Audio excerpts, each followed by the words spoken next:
Robine, Ano. co ty děláš? Nevím, které z nich vybrat. A to si budeš dávat do pokoje nebo jak? No to máme přece do té svíčkové.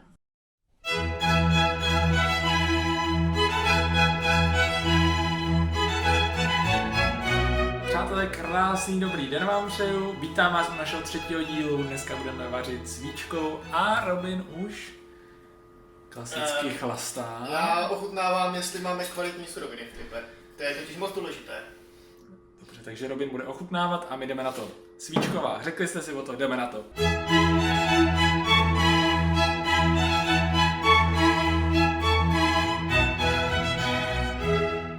Na naši svíčkovou budete potřebovat mrkev, celer, petržel, šťávu z citronu, cibuli, zakysanou smetanu, kapku vína, jenom kapku, Robine. Je to kvalitní Chardonnay ze Španělska, ročník 1970, pozdní sběr. Nejlepší, co tady seženete. Dobře. Potom budete potřebovat mouku, sůl, která utíká zadarmo. Tohle je bobkový list, pepř, celý, nové koření a hovězí maso. Ideálně svíčkou, ale my jsme chudí studenti, takže nám postačí jakákoliv jiná.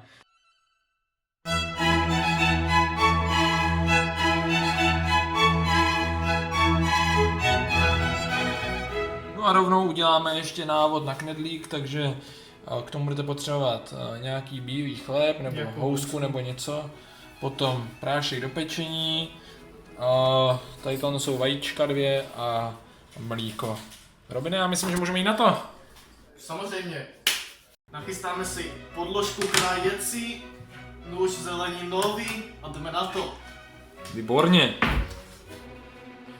Nakrájíme zeleninu, jo, předpokládám, že oloupeme a nakrájíme. To asi nemusíme, to střihneme. Každý ví, jak si nakrájet zeleninu na kostičky. No já nevím, přece dívej se, úplně začátečníci, nikdy nevíš. Ale tak, prostě to nakrájete jak z Denda Polreichu a ono to nějak dopadne. Tak si můžou najít na YouTube návod, jak krájet zeleninu.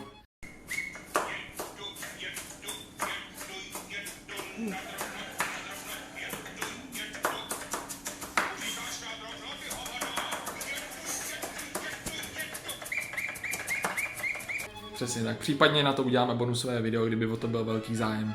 No, zeleninu máme nastrouhanou, ale Robine, kdo uklidí ten bordel? Zkusíme zavolat Sáře, jestli nemá volno. Tak Zkusíme to, no. Zkusit to můžeme, ale myslím si, že asi moc neuspějeme. Nedá se svítit. Takže do hrnce si dáme trošku oleje. Trošku, Robine.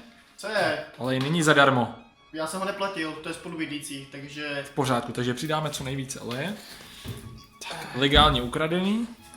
A necháme orestovat krásně cibulku a až se nám orestuje cibulka, tak k ní přidáme tu zeleninu.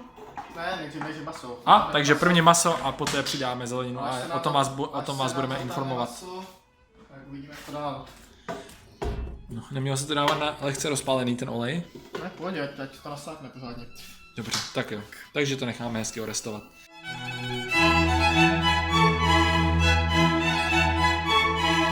A nyní přidáme maso do hrnce. A necháme ho hezky zatáhnout. Jo, ale to byl zvuk teda. Necháme ho hezky zatáhnout. Teď, když se nám maso krásně zatáhlo, tak přidáme naši nachystanou zeleninu a maso na ní orestujeme.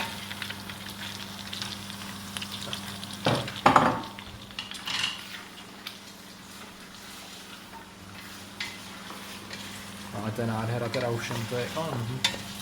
No, máme malý hrnec. Největší, co ve velku měli.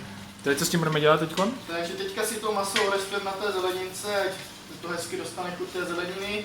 Potom přidáme vodu, no a necháme chvilku dusit. Chvilku asi tak 3 hodiny. Jen ať se dusí. Tak. Povídej, co se děje. Takže teďka si nachystáme vodu. Maso se nám už na zelenině krásně orestovalo. Je tady nějaký čbánek, je to nějakého spolubydlícího, takže vlastně furt vaříme zadarmo. Vodu neplatíme, takže taky vaříme zadarmo. Tak jak nás to učil Láďa Hruška. Nežli sníte osušku, radši koukni Na Hrušku. Tak, správně. A nebo na studenty v Británii. Tak, má to stejný efekt. Robine, to máš v plánu přebírat jak popelka? Ne, to jsme si nachystali koření, které tam teďka přidáme. Aha, takže to je těch pár zrníček pepře, pár zrníček toho nového koření bobkový list a tymiánu. Je to Přesně tak? tak. Plus Tady- 2 kolečka citronu. Aha, tak to tam rovnou asi vrazíme. Je, to nám to ale napěnilo. No to je paráda. Tak. Do posledního zrníčka a promíchám to. Promíchni to. Jako má to pěnu jak burčák, ti řeknu, když víno hníčku asi. Myslíš, že to má mít takovou pěnu? To nevím, ale oni to už hezky, člověče. Oni lekatým citronem a kořením. Tak svíčko, a co děláš?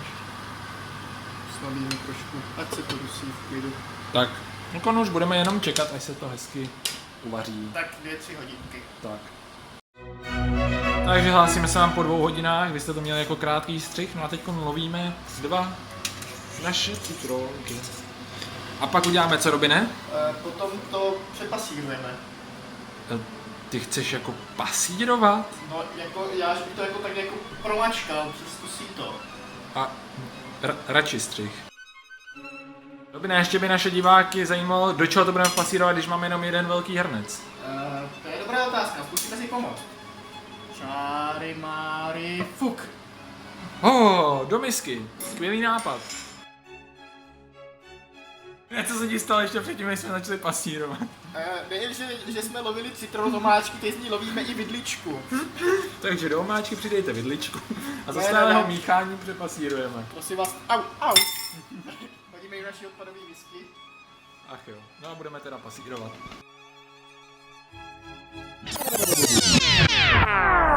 To sklepneme.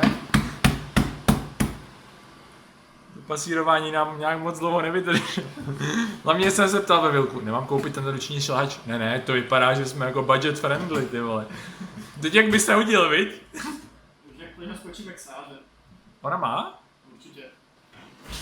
Sáro, my tady máme vařenou zelení. Nedonesla by nám mixer. Tak si představte, Robin to tady dělá přesítko, aby si z toho vyndal všechny ty to koření a pak si to hodí do omáčky, tady už narychtovaný. Já už prostě nemůžu. Takže maso nám už krásně ochládlo, takže ho tady teďka můžeme zatím naporcovat. Jak vidíte, jako masa je dost. Stejně tak tady omáčky, jo, když si vezmete, jak je ten hrnec velký. Že teďka si nachystáme mouku a vodu, čímž tu omáčku zahustíme a pak budeme pokračovat. A mezitím tady už Filip začíná připravovat suroviny náš houskový knedlík, takže Filipe, co teďka děláme? No, tak jak si určitě můžete povšimnout, pokud nejste slepý, krájem 2 housky, což je v našem případě několik krajíců toho, čemu oni tady říkají chleba. No a to dáme do misky, dáme tam hrnek mlíka, několik hrnků mouky, nebo snad jeden, nevím, teďko nespomínám se podíváme. Mlíko, vajíčko, nebo 2. Naházíme do formiček a dáme uvidíme. to na 9 minut do mikrovlnky, tuším, asi jo. Můžete to vařit i v hrnci s vodou, ale to už je náš jediný hrnec, je momentálně plný svíčkové. Tak, my to dáme do mikrovlnky. Tak, přesně. Na ten recept přísahal můj tatínek, takže zdravím. Co to tam vykonleješ? Teďka tam lejí mouku s vodou, aby jsme si omáčku zahustili. Tak to není jak polévka. Tak, A necháme provařit. Přesně tak. Teďka o tom, co jsme si omáčku krásně zahustili, tak tam přidáme trošku zakysané smetany. To je takové, no, při lžíce by mohlo být adekvátní. Ať máme tu omáčku pěkně krémovou. Tak. Můžete si toho povšimnout, že to máme plný kastrol. Bude moc rozdávat i sousedům, ty jo. To pomalu jo, no. Ale bez masa. Samozřejmě. A s vlastním knedlíkem. No a teď co s tím masem, Robine? Maso sníme. Teda s masem. A co s vínem? Já jakožto hrdý Moravák, který víno miluje. Asi to zkusíme znovu bez toho zvuku té mikrovlnky, ne? Dělali nám knedle, to se prostě stává. No, cože s tím vínem? No, takže víno přidáme do té omáčky. A to bych přece ve svíčkové vůbec nečekal, to víno. No já taky ne, ale babička na ní přísahala. K tomu nemám co říct.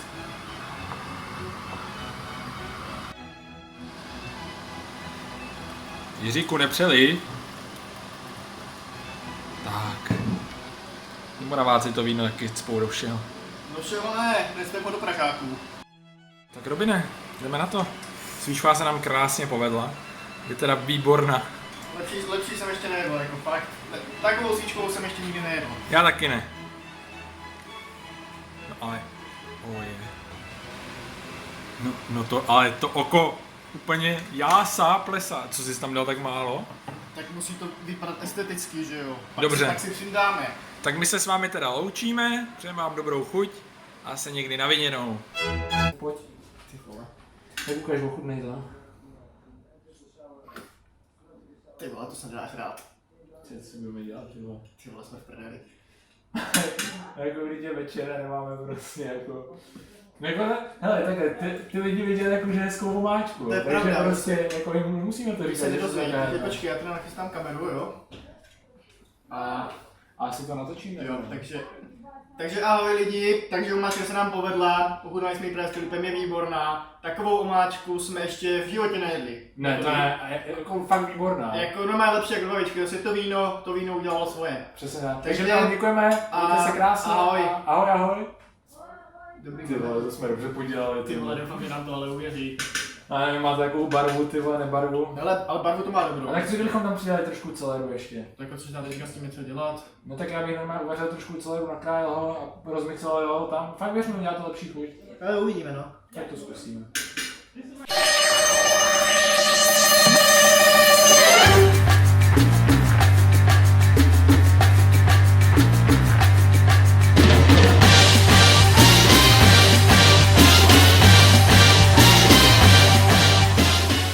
Přátelé, tak nám dovolte, abychom se s vámi ještě jednou rozloučili. Samozřejmě, ano, oficiálně, protože ne vždycky se všechno musí povíst. Na jedničku přece jenom dělali jsme to poprvé, někteří teda podruhé, ale dělali jsme to podle Robinového receptu, takže už asi můžete Podle hádat, toho kde lepšího bylo receptu samozřejmě. a proto to dopadlo tak, jak to dopadlo. Ne, takhle, chutná to jako svíčková, vypadá to jako svíčková, jenom prostě tam chybí takový ten ocas a myslíme si, že to bylo tím, že v Anglii se blbě schání Petr, že jo? Který jsme vlastně nesehnali, nahradili jsme ho. Pastyňákem, což je jakoby asi odrůda nějaká slabší. Je to něco podobného, ale prostě to není ono, není tak aromatické, není tak výrazné. Tak přesně, jakoby u té svíčky očekáváte taky to kopnutí tou kořenovou zeleninou, ale prostě tady to tak lehce chybí. Jo, takže No to jsme tam dali celeru jako... udělali jsme skvělý maso, udělali jsme skvělý knedlíky, ta omáčka se taky dá skvěle jíst, jenom prostě tam není takový ten kopanec a jsme z toho takový mírně přešli. A jak říkáme, to je hřeb české kuchyně a prostě asi jsme si to ukousli moc, takže příště očekávejte něco takového jemnějšího a budeme... Třeba čočku s párkem. Ještě uvidíme, co uděláme, ale každopádně určitě to ještě někdy příště zkusíme a uvidíme, jak to dopadne. Zatím ahoj. Ahoj.